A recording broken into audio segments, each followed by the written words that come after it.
Buenas noches para todos. Qué rico otra vez estar por acá con ustedes. Me alegra muchísimo, muchísimo tocar este tema. Estoy muy contenta por la decisión de hablar, de darle un lugar al dinero y sobre todo no únicamente el dinero como un asunto de intercambio, sino el significado del dinero y su relación, la relación que tienen los seres humanos con el dinero y cómo esa relación habla también de su vínculo con el amor, el sexo y la amistad. ¿Cómo vamos, Eliana? Vamos a esperar que se conecten Ok. más. Entonces les recuerdo el título. De tacaños y despilfarradores, no solo un asunto de dinero, el amor, el sexo y la amistad también implicados. Es decir, vamos a hablar sobre lo que implica el dinero y de cómo ese vínculo que tenemos con este objeto lo que nos muestra es otras relaciones que tenemos. Es como si fuese lo mismo. Algo así como cuando nos reunimos con los amigos y hablamos de diferentes temas. En realidad ningún tema está desconectado, al mismo tiempo todos se interceptan en algún punto.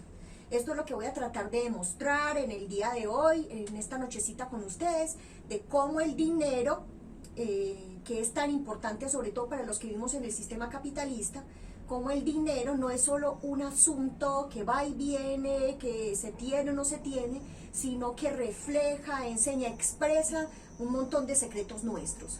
Les recuerdo lo que en el en vivo anterior les decía, y es que saber de todos estos asuntos del dinero o de los asuntos psicológicos de los seres humanos nos deben servir. Los invito a que nos sirva toda esta información, no para ir detrás de las personas, señalándolas, viendo cómo pecan los unos, cuáles son culpables, cuáles responsables de determinados asuntos, sino que toda esta información la podamos usar para poder tener mejores vínculos con los otros seres humanos y sobre todo con los más íntimos, que son los que más maltratamos.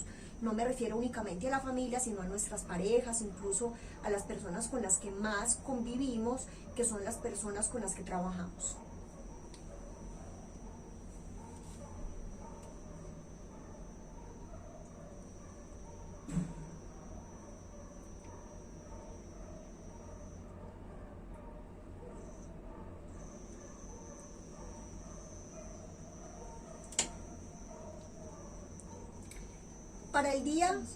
Para el día de hoy, el tema entonces de tacaños y despilfarradores, no solo un asunto de dinero, el amor y el sexo y la amistad también implicados.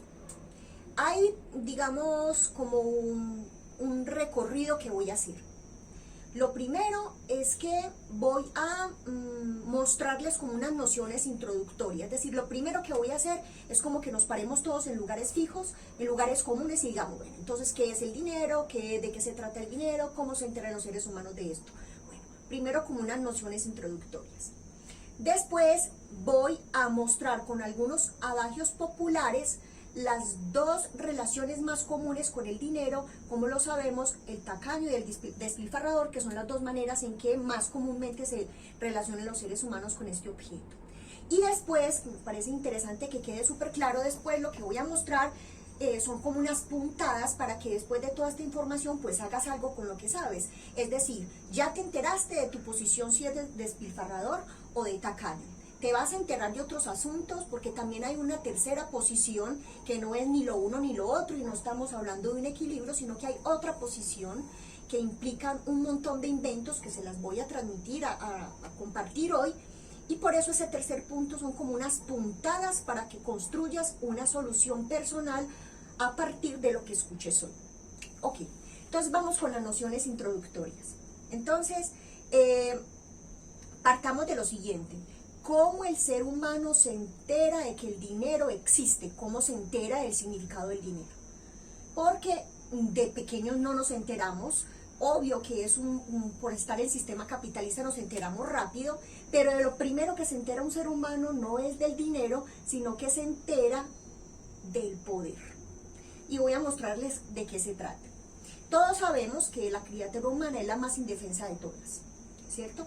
Entonces, estamos indefensos porque incluso nos escogen un nombre, nos escogen inclusive las rutinas, los hábitos, los momentos de alimentarnos, cómo va a ser la higiene. Hay un montón de asuntos que escogen por nosotros. Incluso hay una experiencia bellísima con los niños muy chiquiticos, y es que se asustan con la cortadita de las uñas o con la cortadita del cabello, y todo esto, malos hábitos y todo lo que les estoy transmitiendo pues hace unos segundos, todo esto lo que nos muestra es que hay alguien que generalmente es el cuidador, hay alguien que viene y le dice al niño desde chiquito: tú no tienes un poder, sino que lo tengo yo, porque más allá de tu voluntad y más allá de ti mismo, yo soy el que gobierna. Entonces, digamos que la indefensión humana, lo que le muestra al ser humano es que él no tiene poder y que hay otro que tiene un poder por sobre él. Por eso, entonces, la experiencia de que le corten las uñitas a los niñitos o el cabello, lo que en ese momento, más todas las otras reglas que hay que ponerles a los niños pequeñitos, todo eso lo que le muestra al ser humano es que él no tiene poder, que otro sí, y que va a tener que doblegarse y obedecer para poder estar medianamente bien, ¿de acuerdo? Entonces, el ser humano se entera de que del poder porque es otro el que lo tiene. Generalmente nos enteramos de algo no porque esté en nosotros, sino porque está en los otros. No en nosotros, sino en los otros. Por ejemplo, hay una de las experiencias más comunes entre los chicos cuando están iniciando una relación de pareja, sea hetero o homosexual, como quieran. Pero hay un momento donde se inician las relaciones de pareja y me llama mucho la atención porque, bueno, están como en un tiempo, en lo general, de idilio, empiezan bien, sin problemas, están muy enamorados, creen que son el uno para el otro, todavía no hay pecados, todavía no hay transgresiones. Hay relaciones que empiezan de otra manera, pero lo común, están muy enamorados. Y empiezan a estar pues muy bien y se van sintiendo muy a gusto cuando de pronto empieza a aparecer lo que suele aparecer, y es que cada uno tiene una cotidianidad. Y dentro de la cotidianidad entonces están los amigos. Entonces aparece la mejor amiga del chico que te gusta.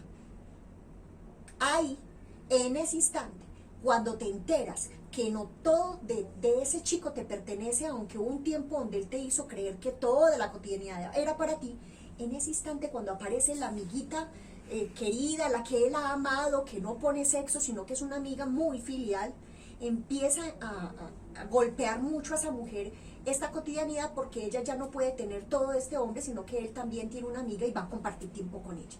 Entonces, esto que estoy hablando es como para mostrarles que justamente cuando se pierde algo es que uno quiere tener eso que perdió.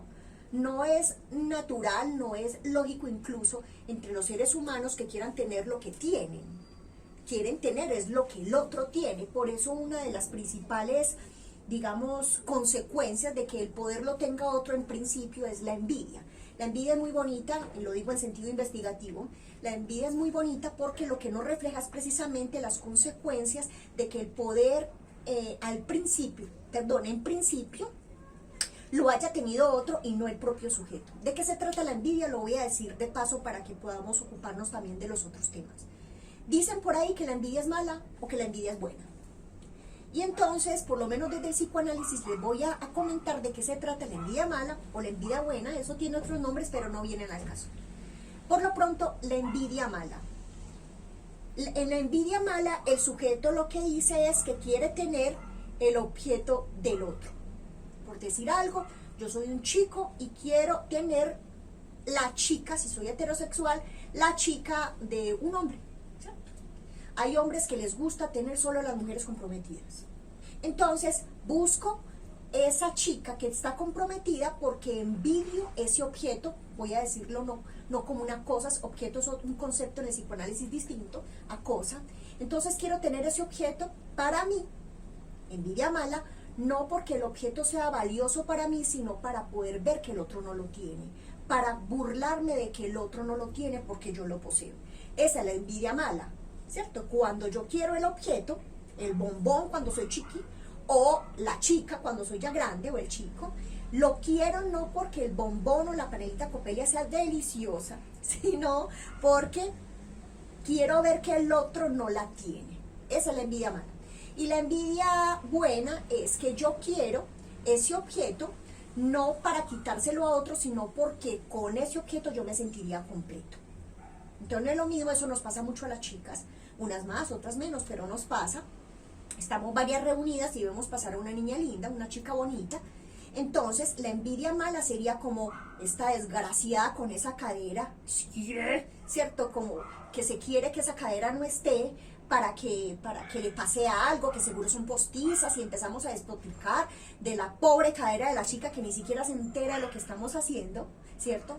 Y queremos que ella no la tenga para hacerle un daño, distinto a mírame esa cadera tan divina de esa chica, para poseerla y sentirnos completas, porque por ejemplo algunas chicas tendrán incomodidad con su cadera, y ver qué pasa a ella con esa cadera deseable para el cuerpo que supuestamente le falta. Entonces, digamos, la envidia es una de las consecuencias, como lo acabo de decir, de que el poder, se conozca el poder, pero porque otro lo tiene. Y se conoce el poder, se conoce el poder precisamente en esos momentos iniciales de la vida, cuando ese ser humano se entera que el cuidador tiene, digamos, toda la autoridad de decidir cuáles son los alimentos, cuáles son las rutinas, bueno, todas estas cosas. Pero resulta que después de esas rutinas, digamos, pequeñas reglas, digo pequeños no porque no sean importantes, sino pequeñas porque el ser humano está en un momento de indefensión corporal, entonces le toca obedecer. Pues como que me voy a resistir yo con 1 año y medio sabiendo que otro me puede coger de los bracitos y hacerme así, pero nada. Es decir, me tocó obedecer. Pero el chico va creciendo, va pasando que se va circulando el amor de un lado para otro, este niño ya es muy gracioso, es muy divertido, ya nos amamos mucho. Y resulta que empieza el amor a circular y empiezan otras reglas más complicadas a estar en ese vínculo, y la más complicada, diría Freud, la más complicada de las reglas para obedecer es el control de esfínteres. Entonces vamos con el control de esfínteres. Si me entero de pequeño que el poder existe porque hay otro que tiene el poder y ejerce sobre mí una autoridad con algunas reglas que me pone, con el control del esfínter la cosa se pone más complicada, tanto para el cuidador como para el que recibe la regla. Bueno, ¿por qué se pone más complicada? Porque finalmente el ser humano, cuando se entera de que el control, que tiene que hacer un control de esfínteres, que me enseñó un amigo muy querido hoy, algo que me hizo respetar ese saber que él tiene, y al mismo tiempo estar muy contenta con la adopta ignorancia que decidí hace un tiempo, que la adopta ignorancia es como conservar la oportunidad de creer que uno no lo sabe todo, para que cuando el otro venga diciendo que sabe, uno no se sienta amenazado, sino que sea digno de respeto y uno se pueda seguir sorprendiendo. Hoy me enteré, estoy muy contenta por eso, este amigo me explicó que el control de esfínteres no era como yo lo pensaba, que yo me imaginaba que los esfínteres eran las heces, pero resulta que él me explica que los esfínteres no son las heces, sino un músculo que tenemos en el cuerpo, que tiene la capacidad, digamos, de abrir y cerrar un orificio que tenemos para que salga o entre algo, pues para que salga algo. Algo entendí hoy, ahí voy aprendiendo. Entonces resulta que el esfínter es un músculo, no las heces. Es decir, que el control de esfínteres es en el cuerpo mismo, está diseñado para obedecer. El cuerpo dice, yo tengo con qué obedecer, yo tengo el control porque tengo el músculo para poder, o los músculos, para poder ejercer, digamos, conversar con el cuidador. Los músculos dicen, yo tengo con qué obedecer. El cuidador dice, tienes que controlar que las heces salgan cuando yo te digo, en el horario que digo y donde te digo. Pero resulta que el cuerpo quiere obedecer porque el cuerpo está dispuesto, y resulta que el que dice no a ese control es el sujeto. Me parece muy bello porque desde el principio, y con eso que me explicó hoy, lo que pude entender es que entonces el cuerpo está dispuesto a apuntalarse al bien, es decir, a obedecer para obtener, por ejemplo, el control de su propio cuerpo, pero el sujeto es el que se resiste. Ahora la pregunta es, ¿por qué el sujeto se resiste al control de esfínteres o al control, pues, de sus heces fecales? ¿Por qué? ¿Por qué se resiste? Y tengo varias ideas. La primera que se me ocurrió es que se resiste, porque es les recuerdo que ahorita les contaba que el control este control de esfínteres o el control de las heces es muy complicado, es de las reglas más complicadas para los seres humanos, porque ya no depende únicamente del cuidador, ya no depende si el cuidador quiere o no quiere alimentarlo a esta hora, sino que ya el sujeto puede decidir si quiere obedecer o no, es decir, si va a depositar las heces en este lugar o en aquel lugar y a qué horario, ¿cierto? Ya no depende del cuidador, sino también del sujeto y de cómo él se va a relacionar con ese cuerpo. Entonces, la pregunta es, ¿por qué el sujeto se resiste tanto a ese control? Se resiste por varias razones. Se resiste porque ese sujeto tiene que renunciar al placer. Es decir, no es lo mismo que a uno le corten las uñas o que le corten el cabello, porque finalmente es sustico de los niños, es mucho sustico de desprenderse de una parte del cuerpo, pero en realidad los papás, las mamás, los que los acompañan le van diciendo, no te preocupes, no te va a doler, es para que te veas más lindo, es porque te arañas, no sé qué. Pero porque realmente no hay dolor. Se desprende, se corta el cabello y las uñas, pero no hay dolor. Pero cuando se trata de las heces, no hay dolor en lo común y al principio, sino que lo que hay es placer. Es decir, que todas las contracciones y todo lo que sentimos cuando vamos a hacer popis, a los niños, los niños como tienen poco conocimiento del mundo, entonces todo el cuerpo se les convierte como en el imperio y todo el tiempo están relacionándose bastante con el cuerpo y entonces apenas aparece la idea de deposición o la sensación, perdón, de deposición, entonces es demasiado placentero y entonces el cuidador más o menos le va diciendo que tiene que controlar esfínter, es decir, que tiene que hacer popó, que tiene que defecar ya, y el chico le tiene que decir más o menos como, a ver, yo con estas contracciones que me tienen tan excitado, y usted me va a venir a decir que tengo que zafarme de esta excitación, e ir donde usted le dé la gana, y a la hora que usted le dé la gana, ¿no? Entonces empiezan a retener para poder sentir esa excitación que todos sabemos que sentimos delicioso, y entonces apenas el cuidador ya pierde la paciencia y el niño sabe que se va a meter en problemas, lo suelta, pero lo suelta donde no es, o como no es, o frente a quien no es. Es decir, suelta de pura tristeza, digámoslo así, suelta a su pesar las heces para complacer al cuidador, cuando lo hacen en el sitio indicado, en el momento indicado. Pero hay niños que se resisten, hay niños que no quieren digamos, aceptar las normas del cuidador y empiezan a aparecer como, digamos, varias reacciones. Una de las reacciones de los niños es miedo. El cuidador le dice que tiene que hacer popis, que tiene que ser a esta hora, que en tal lugar, y empiezan a tener mucho, digamos, mucho miedo.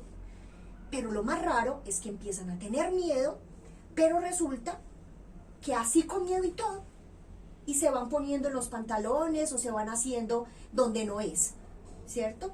Entonces ahorita les explico como por qué el miedo, ¿cierto? Que ahorita también caía en cuenta conversando con mi amigo.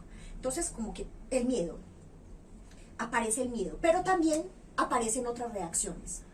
Aparece, por ejemplo, el desparpajo, el que va haciéndolo en cualquier parte del cuidador absolutamente indefenso, porque le digo que en tal parte o le digo que a tales horas y el muchachito como si no le hubieran dicho nada en cualquier parte. Entonces aparece la posición de desparpajo, que es el que dice sí y qué. Más o menos si el niño hablara diría sí y qué. Aparece el que dice es que yo sí quería pero no alcancé, que es la posición del que justifica todo, ¿cierto? También aparece el que se pone a llorar, que es el que tiene miedo. Y también aparece el niño que le dicen que haga popis, va al baño y no hay problema. Entonces hay 4 reacciones de los niños frente a el pedido del cuidador de tener, de hacer sus heces, pues como de depositar o de aflojar sus heces. La posición del que lo justifica, la posición del que está desparpajado, sí y qué, la posición del que llora o el que tiene miedo, que es la posición de víctima, y la posición del responsable.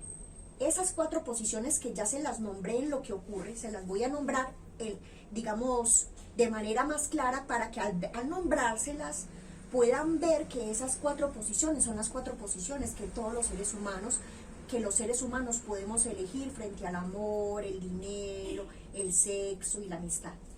Uno frente a las normas puede tener normas y no únicamente normas, recuerden. Los seres humanos, si me lo preguntasen, se dividen, digamos, pueden tener 4 posiciones frente al amor, el dinero, el sexo y la amistad, pero no es que yo soy así para esta posición y sí para... No. Si yo tengo la misma posición para las 4 dimensiones. Yo puedo estar en posición de canalla frente a todas esas dimensiones cuando mis actos todo el tiempo los estoy justificando.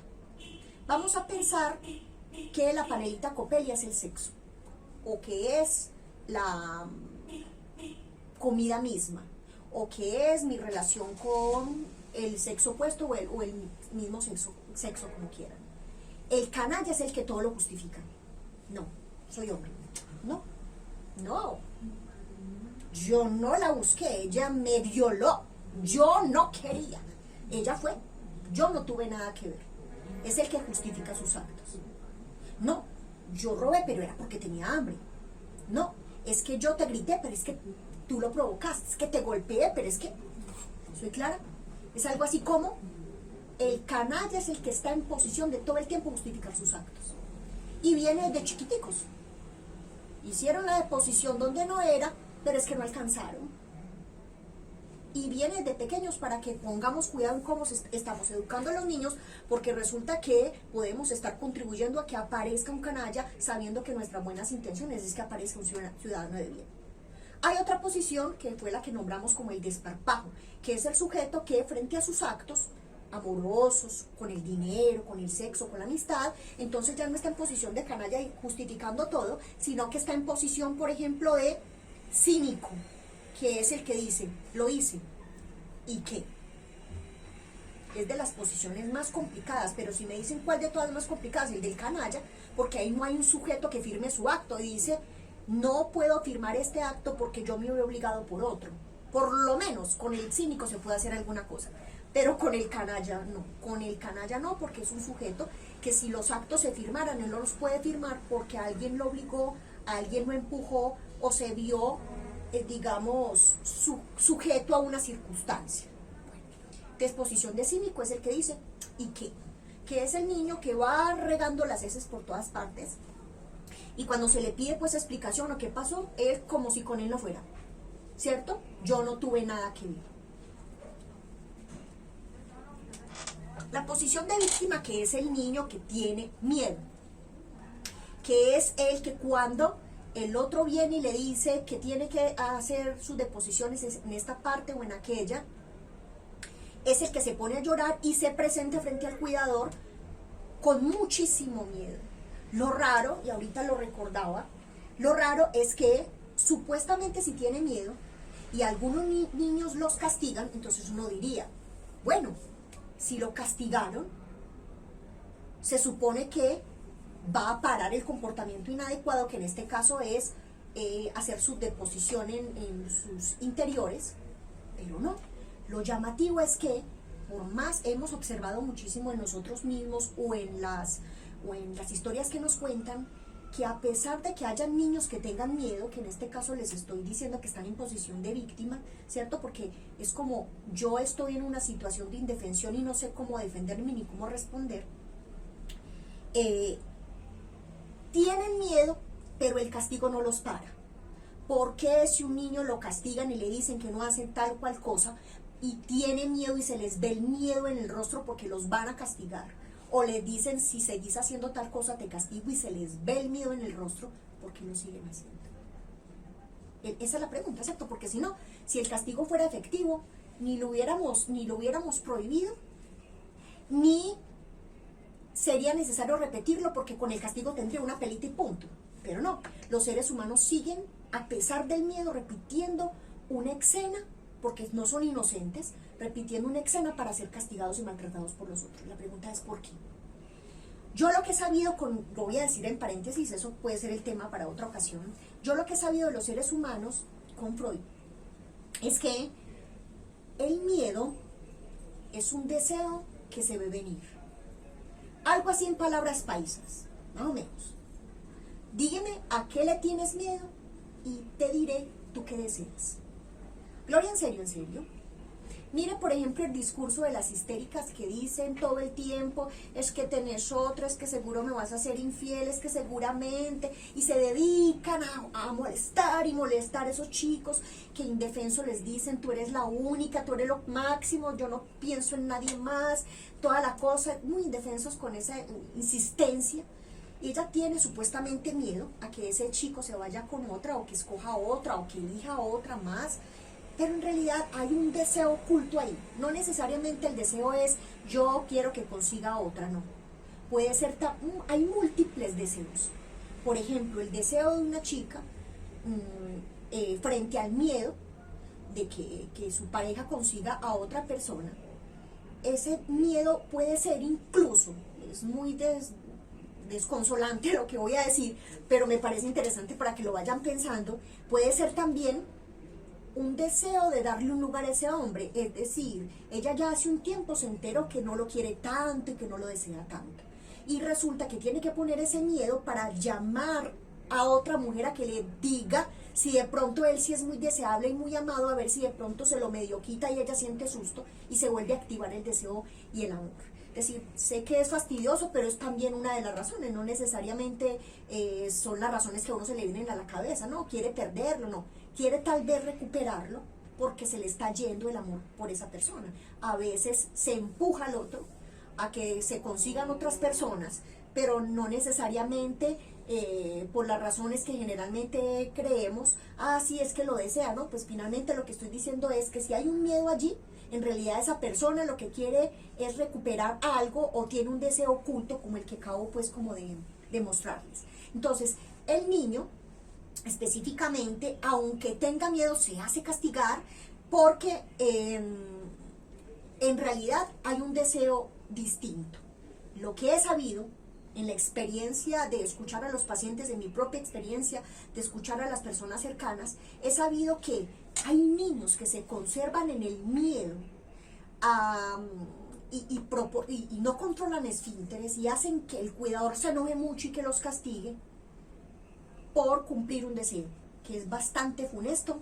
Se los voy a decir para que lo vayan pensando con sus hijitos, con las personas pequeñas que cuidan, pero a veces el deseo cumplido, cada vez que el cuidador se enoja y él tiene mucho miedo, es poder ver al cuidador que quiere que el niño controle esfínteres en posición de impotencia. Es decir, el deseo que consigue es ver al otro absolutamente ofuscado, absolutamente desvalido, porque lo peor que le puede pasar a un cuidador es que él mida 1,80, el muchachito mida 1,20 o menos de 1 metro, y de pronto es el que manda porque no le obedece a propósito del control de esfínteres que le pide. Entonces hay niños que se conservan en esa posición e insisten en complacerse, digamos, en el castigo, porque es mayor el placer de ver al otro impotente que ellos renunciar, pues pueden decir algo así como, prefiero el placer de ver al otro en desgracia al placer de ser recompensado con un abrazo que porque dice popis en el baño, ¿cierto? Es mejor cumplir ese deseo de ver al otro en posición de impotente, porque recuerden lo que les decía al principio, el poder se conoce desde chiquitos y se conoce justamente con pudor cuando está el cuidador diciendo tienes que controlar y el niño dice no. Y ahí empieza a tener el poder frente a alguien absolutamente mayor y absolutamente más alto que él y lo ve impotente y desesperado y sobre todo confirma su impotencia cuando lo golpea.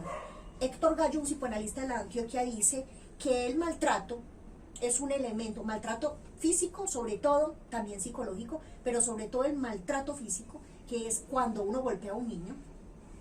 El maltrato físico es un elemento ortopédico que usan algunas personas cuando se sienten impotentes frente a la autoridad simbólica. Es decir, cuando uno el cuerpo y la palabra no le son suficientes para poner al otro en orden, y hay que perseguirle el celular, hay que ponerle investigador privado, hay que estar detrás para vigilarlo. Es decir, cuando la palabra y el cuerpo de uno no son suficientes para que el otro, digamos, construya una vida para no perderlo a uno, entonces uno no tiene autoridad, es decir, que no tiene poder. Y no me refiero a un poder avasallador, aplastador, sino le ha transmitido a esa persona que de portarse mal, de irrumpir las reglas, lo que va a perder no son bienes, como lo dije la vez pasada, sino el amor o la relación que están teniendo. Entonces dijimos que hay 4 posiciones. La posición del canalla, que todo lo justifica y que la podemos observar desde que los niños están empezando a controlar esfínteres. La posición del cínico, que es el que desparpajadamente dice que ese acto es de él, sí, cagué y qué, o la cagué y qué cuando ya son más grandes, y qué. La posición de la víctima, que es la posición de ponerse frente al otro en situación de desvalimiento o de miedo para uno de los deseos cumplidos, para poder ver al otro impotente. Y la posición del responsable, que es la posición de los niños que pasan por el control de esfínteres como si nada. Como si nada quiere decir que sabe dónde es el baño, se quita el pañal normalmente, no tiene ningún problema, tiene un accidente de vez en cuando, pero no tiene nada que ver con burlarse del otro, por ejemplo, del cuidador, sino se concentró mucho jugando y toda la cosa. Bien. Entonces estas son las 4 posiciones que nos hablan, que suceden y las podemos observar cuando estamos acompañando a los niños en la experiencia del control de esfínteres, pero también son posiciones que se conservan a través de la vida con unos vaivenes y unas experiencias que suman y restan, y que son las 4 posiciones que los seres humanos generalmente construyen o que tienen frente al amor, el sexo, el dinero y la amistad, por ejemplo. Entonces, estamos hablando de cómo aparece el poder, cómo aparece la sensación inclusive de impotencia, toda la cosa. Pero como vamos a hablar del dinero, la pregunta es, ¿qué tiene que ver el dinero con el popis, que tan famoso ha sido el psicoanálisis por eso, como que el dinero y el popo es lo mismo? Eso no es del todo verdad, vamos a ver por qué. Pero si tienen un puntico, me parece importante tocar, porque no es verdad que sea lo mismo, que sea una cosa así pues como de una equiparación completa, sí, pero sí hay una relación.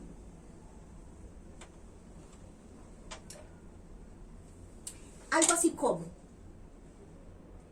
¿cuándo aparece o cómo, cuál es la relación entre esta experiencia del control de esfínteres y el dinero? ¿O cuándo empiezan los problemas? Miren. Un niño capitalista rápidamente, criado en un mundo capitalista, rápidamente se entera que el dinero existe. Pero que exista algo no significa que tenga significado. Para construir un significado especial, un significado que tenga que ver con el canalla, con el cínico, con el responsable o con la víctima, a eso me refiero. Para construir una posición específica frente al dinero es necesario algunas cosas. Bueno, lo primero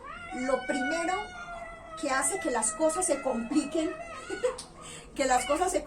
en relación al dinero es que la experiencia misma del control de esfínteres es muy complicada. Dijimos al principio que dinero es lo mismo que poder. Eso significa que los niños se van enterando de esa relación no únicamente porque vivan en un sistema capitalista, sino porque se enteran que quien tiene poder tiene de algún modo una relación con el dinero bastante interesante. Rápidamente se entera, por ejemplo, que para comprar una cosita tiene que pedirle a alguien dinero. Y ella sabe que le tienen que dar una moneda o un billete para conseguir alguna otra cosa, y ahí se da cuenta de que existe el dinero y que los grandes tienen dinero, pero todavía no tiene significado, sino que existe. Si vamos a pensar en significado, el único significado es que a través del dinero yo puedo obtener las cosas que me gustan. Puede ser, pero lo que implica el verdadero significado del dinero, para que uno pueda ser un tacaño o un despilfarrador, sucede por la experiencia del control de esfínteres, y se los voy a mostrar. Es decir, que su relación actual con el dinero tiene que ver con esa experiencia primera con el control de esfínteres, y se los voy a demostrar a propósito de un adagio popular que les voy a compartir, donde se ve perfectamente lo que les estoy mostrando, y es que los tacaños no dan ni el cuerpo. Son unos estreñidos, son súper estreñidos, ¿de acuerdo? Entonces, miren, pues vamos por partes. El problema, el asunto con el poder y el asunto con el dinero se complica porque la experiencia del control de esfínteres tiene un secretico muy complicado. Cuando fui profesora de preescolar, generalmente, como les contaba en algún en vivo tal vez, generalmente las personas con las que trabajaba, mis compañeras, nos gustaban mucho como de que su grupo fuera el de caminadores, que son los niñitos de año y medio, 2 años y medio. Entonces, a mí me parecían muy interesantes los bebecitos, me parecen muy interesantes, están comenzando, son demasiada responsabilidad, hay que tener mucho cuidado. Bueno, y me han gustado mucho, mucho los ritos. Y recuerdo que llegaba, como ya ellos empezaban de 1 año y medio, 2 años, pero ya había que hacer un control de esfínteres. Por supuesto, los papás lo pedían porque tienen mucho miedo los papás de hacer ese control. Entonces le piden a los profesores que ayúdenme para que deje el pañal, que no sé qué. Además es costoso el pañal. Bueno, entonces hay que empezar pues el control de esfínteres. Y resulta que, claro, pues, había que quitarles el pañal y toda la cosa. Bueno, eso después si quiere les cuento cómo se hace un buen control de esfínteres para que no hayan demasiados traumas, por supuesto. Y entonces resulta, bueno, lo primero pues, para que no se nos olvide, es que el cuidador no puede ser un niño en el sentido de lo que hemos hablado, que pues, tiene que ser un adulto. ¿Qué es un niño o quién nada como adulto en lo infantil? El que dice una cosa y actúa otra, para que les quede claro. Entonces, si un niño es criado por un sujeto infantil, ¿qué control de esfínteres va a hacer? Si el que le está pidiendo que se controle, no se controla a sí mismo. Entonces no hay posibilidades, ¿cierto? Cuando estábamos empezando a hacer el control de esfínteres, entonces pasaba muchísimo que estábamos en el parquecito, y del parquecito al baño pues hay un espacio, pues hay una distancia, porque lo común, y en el preescolar donde yo trabajaba era muy lejitos el baño del parque, no es muy común pues que haya un baño justo en el parque, ¿no? Por lo menos donde yo estaba. Y me gusta que así sea para que haya control de esfínteres, sino que uno pues esté con el baño pues como un caracol, ahí pues a la mano, ¿no? Entonces me parece muy divertido porque los niños decían, chichi. Imagínense, más o menos piensen en esto. Usted es un niño de 2 años. Está muy aburrido porque pues le cae bien la profesora, es una mamacita, es una mujer maravillosa, pero finalmente no es su mamá. Le hace falta a su mamá. Resulta que dice, ya el cuerpo le dice, oye, tienes que orinar. Le tienes que decir a esa persona que tienes ganas de orinar. Pero ya te dieron ganas, ya tienes el cuerpo preparado para la orina. Le dices chichi a tu profe.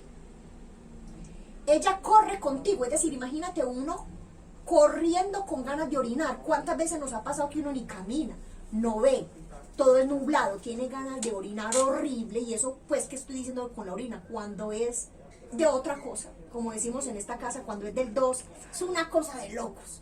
Pero bueno, por lo menos está que se orina.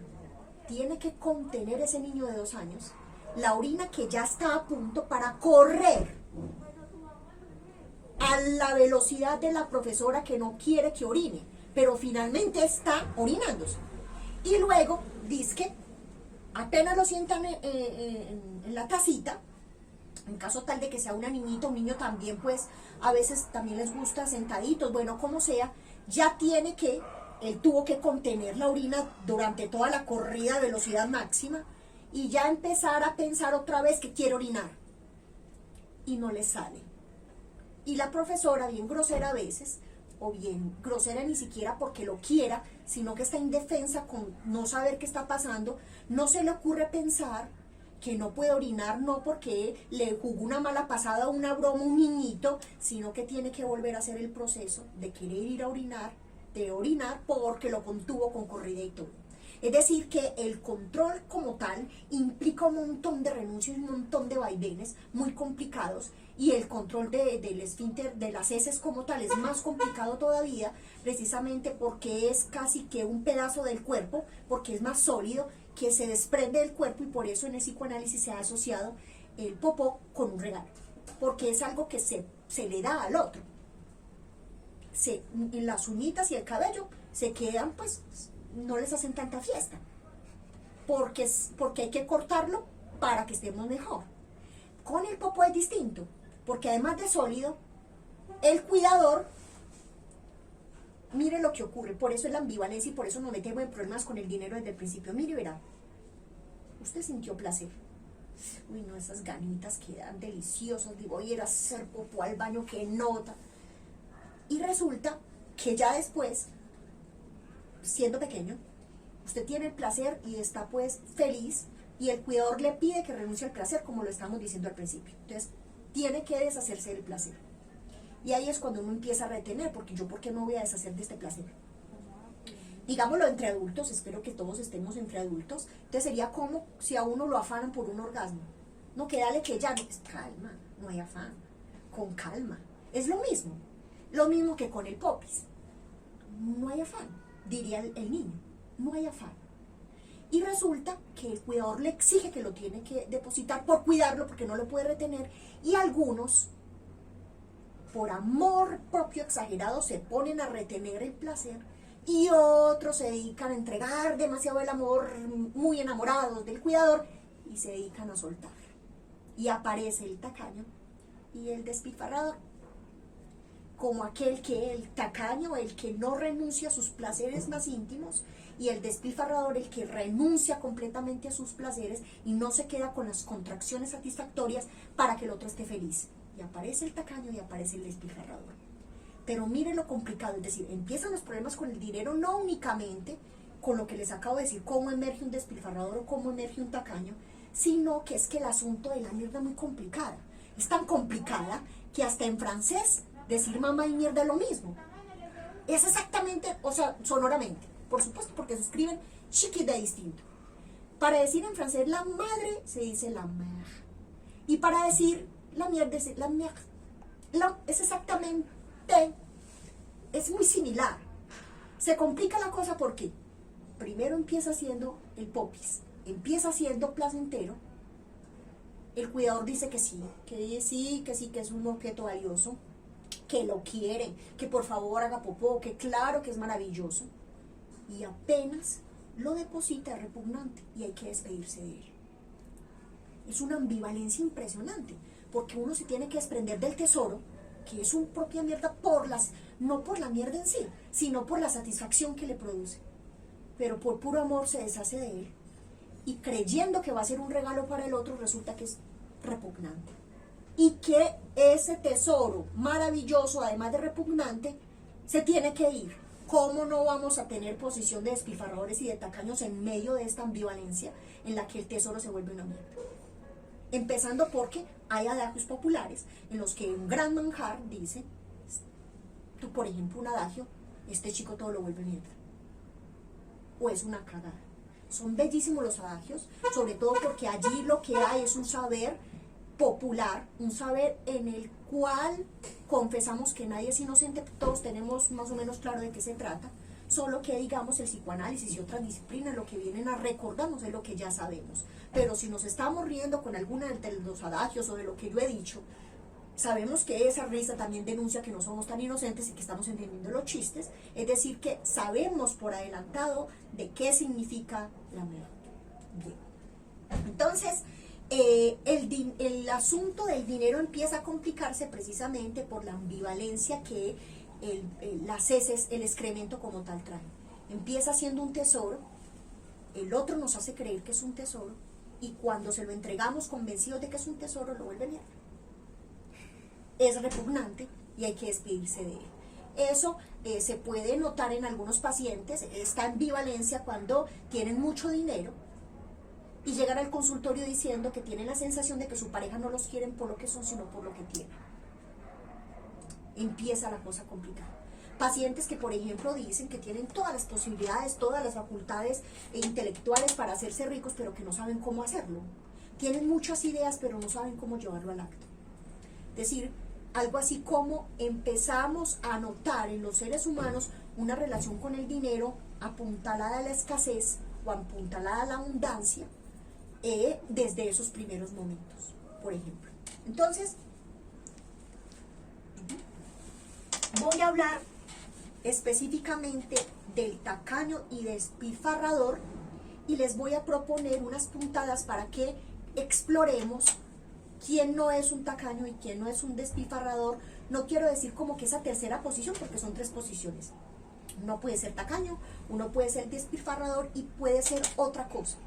Y les voy a mostrar, no que esa otra posición es la ideal, pero lo deja uno muy bien parado frente a sí mismo y le da muchas posibilidades de que no nade en lo que nadan los tacaños y los despilfarradores, que creen que son opuestos, pero el colmo de un tacaño y despilfarrador, o el lugar común entre un tacaño y despilfarrador, si juntáramos como 2 conjuntos, en la intercepción es que ninguno de los dos tiene, y los voy a mostrar por qué. El tacaño, ahí lo voy a mostrar con el adagio. Dice un adagio popular que el tacaño no da ni el cuerpo, ¿cierto? Ese tacaño, buen lapsus, esa posición me parece muy hermosa. Estaba pensando en un tacaño que conocí alguna vez que me parece impresionante. Es decir, todo el tiempo ahorró, es un chico que ahorró muchísimo, un hombre que ahorró muchísimo, y le pasó lo que le pasa a los tacaños. Justamente tienen que despilfarrar. Ahorran toda la vida. Digamos, el verbo que más usan es un verbo en infinitivo, ahorrar. A veces ni siquiera saben para qué ahorran. Y cuando uno les escucha un poco el discurso de para qué ahorran, ahorran para una desgracia. Por si me enfermo, por si me da la misma enfermedad que a mi tatarabuela, que no tiene nada que ver con él. Pero no, él ahorra por si le da alguna cosa. No ahorra para irse para Dubái, ni para París, ni para comprarse la super colección de flores. Bueno, estoy hablando de bobadas mías, de mis cositas, sino que ahorran, y en el discurso ahorra para una desgracia. Y efectivamente lo vi ahorrar toda su vida, y a punto, digamos, ya de estar en un momento donde podía disfrutar de super, hiper, mega fortuna, le da una enfermedad de absoluto cuidado y se gasta todo el dinero en unos medicamentos carísimos, yo no sé, como enfermedades huérfanas es que se llama, creo que es así, y se gasta la plata que ustedes quieran en esa situación. Entonces el tacaño, como el que es estreñido, que ahorita también me lo enseñaba este amigo que les contaba, saludos, el tacaño ahorra y ahorra y ahorra y ahorra y ahorra. Por eso no da ni el cuerpo, es un adagio, porque el estreñido retiene, ya saben qué. Eso acumulan y acumulan y acumulan. Y lo que entendí ahora es que acumulan tanto que a los 8 o 15 días, pues no sé si 15 días aguantan, pero a los 8 días están pues reventados de ya sabemos qué. Y lo que les sucede es diarrea. El tacaño, el colmo del tacaño es que va a haber un momento de despilfarro, bien sea de mierda o del dinero que ahorró, y lo va a gastar no en la vida sino en la muerte, porque va a tener que, digamos, cumplir con el deseo inconsciente que tenía de que otro lo gaste, o que lo gaste en lo que no tiene que gastarlo. El tacaño no tiene dinero porque para tener algo lo tenemos que usar. El tacaño no lo usa, y si lo usa en la enfermedad, no lo usa porque lo usa en la muerte y no en la vida. Él cree que se está salvando de la muerte, pero lo gastó en la vida. ¿Me hago entender? Es decir, algo como el tacaño no da ni del cuerpo, quiere decir que no da de su amor, no da de su placer, no da de su cuerpo, no da de su plata, no se da a sí mismo ni le da a los otros. Por eso en un en vivo hacíamos la relación entre la tacañería y la posición pues del tacaño como tal y la eyaculación precoz. Recuerdo muy bien que lo estábamos explicando. Para uno poder decir que tiene algo, tiene que estar seguro de que lo usa. Uno dice, tengo dinero porque lo usa. El despilfarrador tampoco tiene dinero, porque así exhiba que lo tiene, en realidad no es de él, porque por más que sea de él, se lo entrega al otro, y todo el tiempo está dando de lo que él dice tener, pero no tiene, porque el otro se vuelve tan exigente que tiene que prestar, es decir, es un dinero que él no tiene porque no es de él. Y no lo usa él, sino que lo usan los otros. El despilfarrador entonces es el que todo el tiempo puede tener solturas, diarreas y esas cosas. Y entonces llega un punto donde quiere ahorrar un poquito y contener, bien sea como decimos en Antioquia, apretando, de cualquier manera. Y apenas el otro, que está acostumbrado al despilfarro, ve ese signo de ahorro, entonces le parece un humillativo, que es una de las frases que usan mucho en Antioquia. Usted es un humillativo, porque simplemente, acongojado porque se enteró que era despilfarrador, puso una medida, puso un control, y el otro ya lo piensa como un humillativo porque no da como estaba dando. Ninguno de los dos tiene dinero, porque finalmente lo usa, no lo usa, digámoslo así, no lo usa, y si lo va a usar es en la muerte, digámoslo de esa manera. Ahora, las puntaditas para el final. Listo, Gloria, entonces ya sabemos todo esto, ya sabemos de dónde viene este asunto. Ah, bueno, el despilfarro, uno de los hábitos más bonitos es todo lo vuelve mierda, es decir, todo no logra contener nada, no logra alimentarse de nada, sino que todo lo vuelve un resto, todo lo vuelve un sobrante. A propósito de cómo termina el capítulo 11, que es un capítulo chiqui, y es que para qué quedarse con lo que sobra. El dinero hay que gastarlo. Se sabe que se tiene dinero porque hay que gastarlo. El punto es cómo hay que gastarlo y esa es digamos, la parte final. ¿Cuántos minutos me quedan? Ok. Entonces, puntaditas. Imagínense que saben pues que me gusta escribir y hay uno de los texticos que me gustaría escribir que tendría que ver con esta idea. Y la digo pues públicamente por si alguien se anima a escribir algo de esto. Yo me voy a animar a escribir también, estoy escribiendo mientras ocurre, estoy entretenida en eso en este momento. Resulta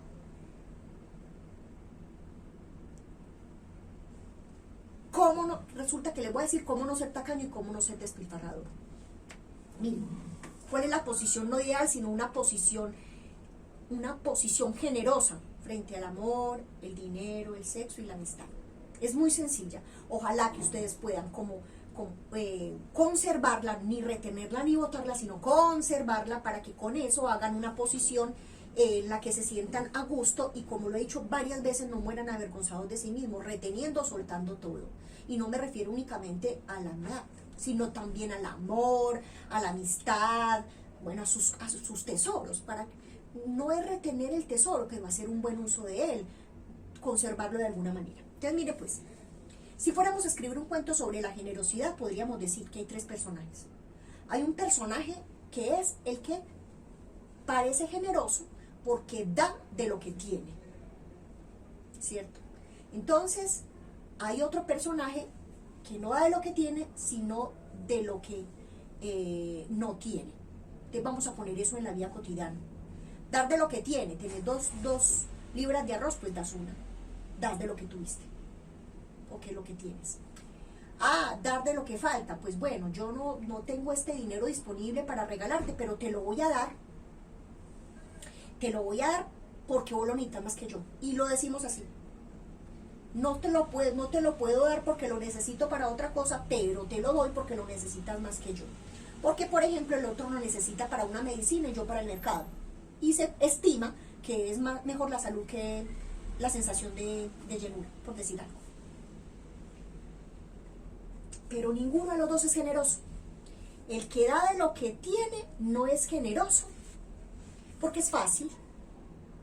Si eso lo llevamos a la vida cotidiana, yo soy, por ejemplo, la mujer más tierna del mundo, y entonces yo me lleno la boca, como decimos, porque no es cualquier cosa, me lleno la boca diciendo que yo al hombre que amo, que al que me gusta, no sé qué, yo le doy toda mi ternura. Es fácil, muy chévere, bacano que un hombre reciba la ternura de una mujer, maravilloso. Yo no estoy diciendo pues que qué horror, pero da de lo que tiene, es tierna, le doy la ternura y punto. Tan detallista, es detallista, perfecto, le dio el detalle, los detalles, maravilloso, qué ricos, son deliciosos los detalles, pero da de lo que tiene. Da de lo que no tiene, ¿cierto? Entonces la famosa paciencia. Ay, es que tengo que tener mucha paciencia con tal persona, o con mi niño, o con mi estudiante, o con mi pareja, o con mi jefe. No tiene paciencia, usted no es una persona paciente, da de manera hipócrita, usted no está dando eso. Usted no tiene paciencia, pero le hace creer al otro que la tiene. Ya voy a acabar. Y entonces usted no es generoso porque no entrega de lo que tiene, entrega de lo que tiene o de lo que no tiene. O a veces hasta de lo que sobra. Para ser generoso hay que dar y poder decir con eso que construimos una bella relación con el dinero y con todo esto que les dije, este andamiaje de lo que implica el poder y el dinero con el popis. Para ser generoso hay que dar de lo que nos falta. El verdadero generoso es el que da de lo que le falta. Entonces, si tú no eres un hombre que sea capaz de elegir a una mujer, sino que quieres estar con todas, entonces das de lo que no tienes porque lo que haces para alguien es una excepción. Si tú crees todo el tiempo que eres un fracasado, darte a ti mismo de lo que no tienes es hacer la excepción de que tú puedes ser alguien que triunfa. Dar de lo que no se tiene implica que usted rompa con los ideales maternos y paternos. Si los papás creen que tener lujos es sospechoso, dar de lo que no se tiene, dar de lo que falta y ser un verdadero generoso contigo es poder pasar, digamos, romper con esos ideales y poder conservar una posición de excepción frente a ti mismo.